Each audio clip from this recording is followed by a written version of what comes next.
when the British Army was sent to South Africa in 1899. It did so on the heels of one of the most successful colonial campaigns of the 19th century, that being the reconquest of the Sudan in 1898. That campaign had seen the stunning success of the relatively new magazine rifle in 303. The very next year, the British Army was to see a series of reversals so severe that collectively they were known as Black Week. This was a frightening reintroduction to the Boers. Years later, in 1902, victory was finally attained, albeit in a most painful and discomforting fashion. Thus, the Army set about a most significant series of reforms in tactics, equipment, and weaponry. Now, this series of reforms is not necessarily the subject of this video, but one in particular is. You see, the biggest disadvantage of the Lee-Metford and Lee-Enfield rifles that the British Army was armed with during the Boer War, as compared to that the Boers were armed with, was the fact that the rifle had to be loaded with single rounds.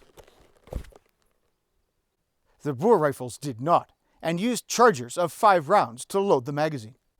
And it was this feature that was made prominent on the new rifle issued in the immediate post-Boer War era. This, of course, was the short magazine Lee-Enfield. In this video, the latest in the firepower series, we'll compare the rates of fire with both these rifles, in particular the advantage given to the SMLE by this, the Charger Bridge, and the Charger itself. As discussed in earlier videos, it would be these two items, combined with extensive training in musketry, particularly from 1909 onward, that would see the BEF march to war with the best shooting infantry and cavalry.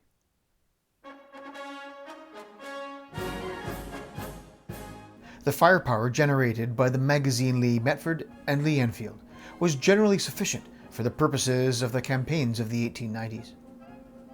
On the northwest frontier during the Pathan Revolt of 1897, the capability that the magazine, then of 8 rounds, afforded the soldiery was of marked benefit over the single-shot Martini that it had replaced. More than once, the cry of "With magazines!" had stopped an enemy attack dead. The next year, in the Sudan, there had hardly been an occasion to rely on the magazine, as the majority of the actions fought were either at range or could be effectively dealt with using volley fire and the bayonet. It's important to understand, of course, that these campaigns featured enemies that were, by the standards of the day, not comparatively armed, and the advantage of modern weaponry brought victory.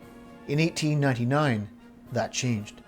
Skilled marksmen armed with modern rifles who understood the tactics of the modern age, the Boers initially made short work of the British Army that had been sent to defeat them, cutting it down in the face of its rifle fire.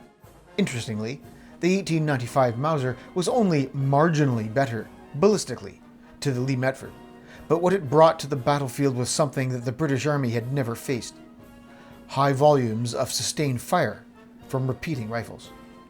For the rifles of the Boers had a feature that the Lee-Metford did not: charger loading. Now, the purpose of this video is not to compare a Boer rifle to British, as interesting as that may be, and by any means, if there's an 1895 Mauser lying around that I can use, this will certainly be put to the test. But rather, as in the preceding videos in the firepower series, is to compare the firepower of successive generations of the military service rifle. The SMLE was born of the Boer War, and above all other aspects, it was the capacity for charger loading that brought it into line with other similarly loaded rifles of the era. It was this feature that, on Boer rifles, had caused the Army the most distress during the campaign in South Africa, and in its aftermath, there would be no doubt as to what feature any new weapon would have.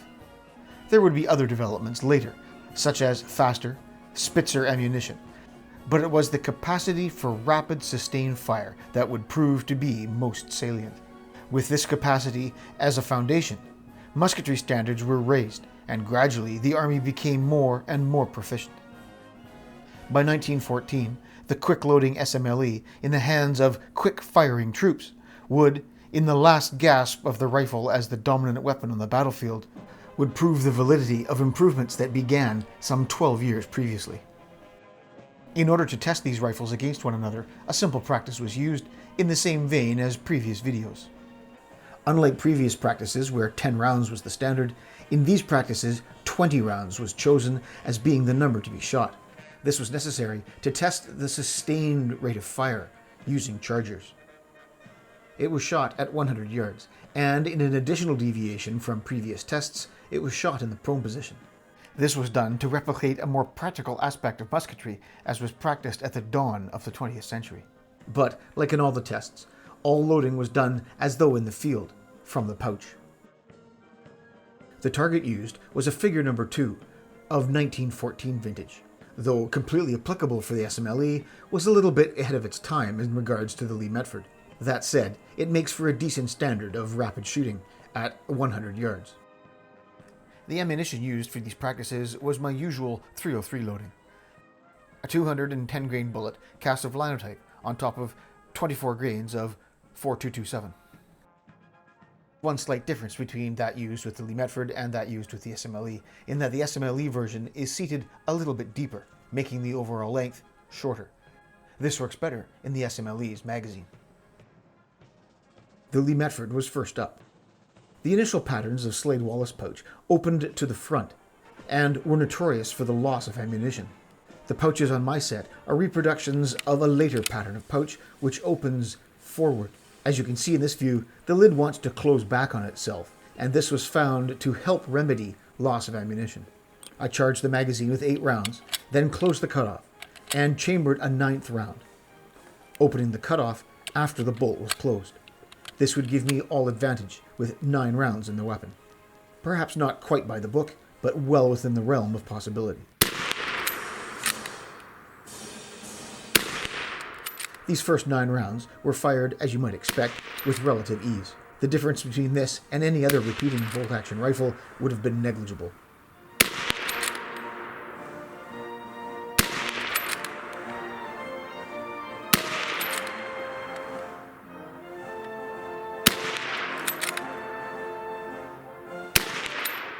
But it was after that 9th round that things started to slow down.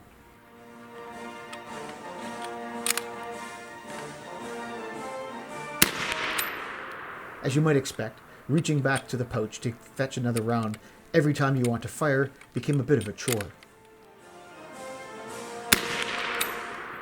and ate up time considerably.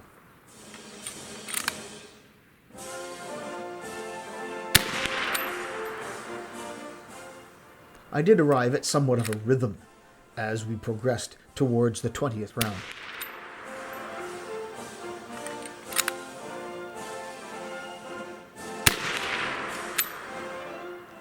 That said, when that 20th round came, there had been a lot of work done.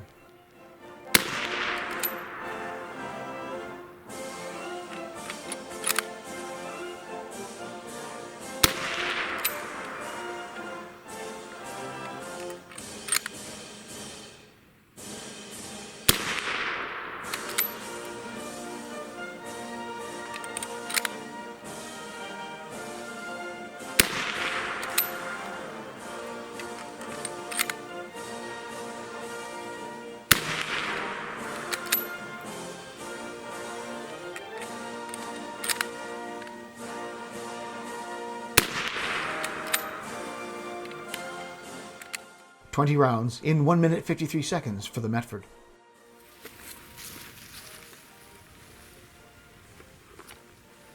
Whoa! Oh. Even after just 20 rounds, that barrel's pretty warm. Definitely something to be said for full-length handguards. So let's count them up. 1, 2, 3, 4, 5, 6, 7, 8, 9, 10, 11, 12, 13, 14, 15, 16, 17, 18, 19, and just inside number 20.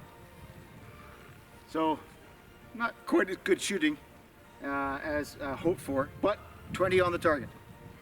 I should make mention of the Christmas tree order that the Slade Wallace tends to end up in.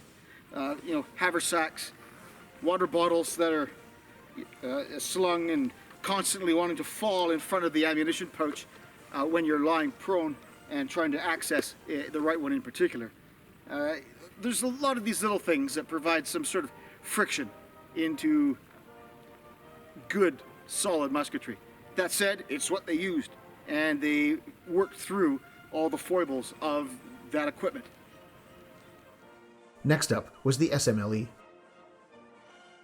As with the Metford, the magazine was filled, in this case with 2 chargers, for a total of 10 rounds. Unlike the Metford, placing an extra round in the chamber on top of the full magazine was not an option, as this would have made a charger of 4 rounds, and those are notoriously hard to load. So, 10 it was.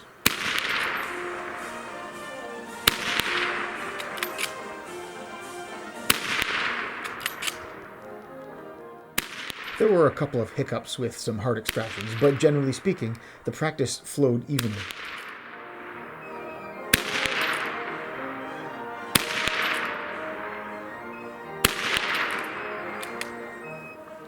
Obviously, I wasn't counting my rounds there.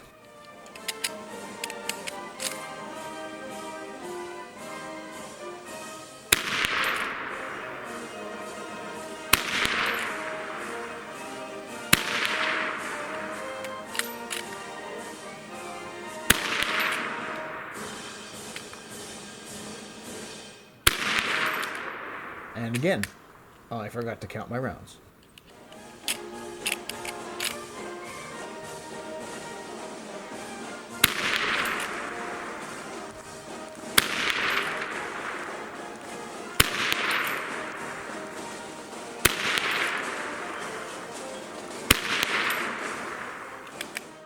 "20 rounds in 1 minute and 10 seconds with the SMLE. So, some sticky rounds there. That's a factor of my often used brass. It looks like it probably needs a comprehensive redo and full length size, because I usually just neck size. That said, 1, 2, 3, 4, 5, 6, 7, 8, 9, 10, 11, 12, 13, 14, 15, 16, 17, 18, 19, 20 hits, all at center mass. The analysis. With the Metford, I was able to fire the 20 rounds in 1 minute 53 seconds, or 113 seconds. With the SMLE, it was 1 minute and 10 seconds for the 20 rounds, or 70 seconds. Once the numbers were crunched, this left the SMLE with a 61% advantage over the Lee-Metford. But these numbers should perhaps be examined a little bit more closely. Over the first 9 rounds, the Metford took 26 seconds to shoot. The SMLE, 21. Now, for all intents and purposes, if I had done things absolutely correctly, then I would have shot those same 9 rounds with exactly the same time between the rifles.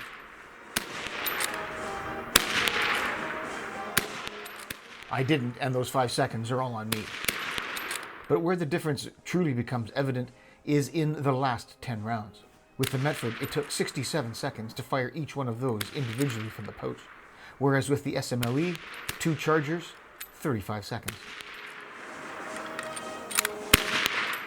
And this gave the charger loading SMLE a stunning 91% advantage. And perhaps this should be the biggest testament to charger loading repeating rifles.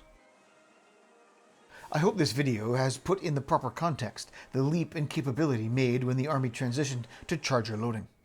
We all knew, generally, the result the comparison would bring, but some perspective is perhaps valuable. If further discussion on similar topics is of interest, I might make reference to some other related videos on the subject.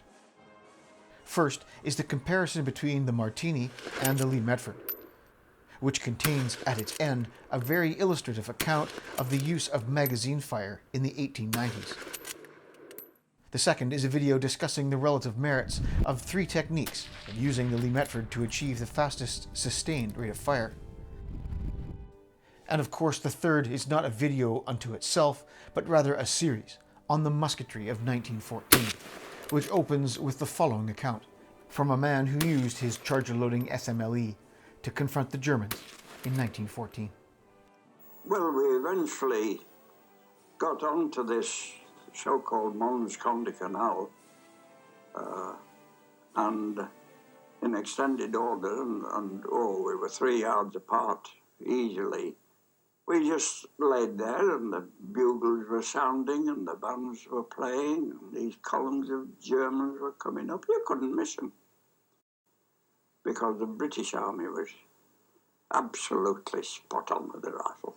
What? I was very proud. And then, well, I saw several chaps killed, and we fought. We fired and fired, and until we could. The barrels got so hot that you couldn't hold the rifle. And you picked the dead fellow's rifle up and use his till you got your own cooled down. And then the whistle went, retire. If you'd like to support the channel, please stop by our Patreon page. The link is in the description below.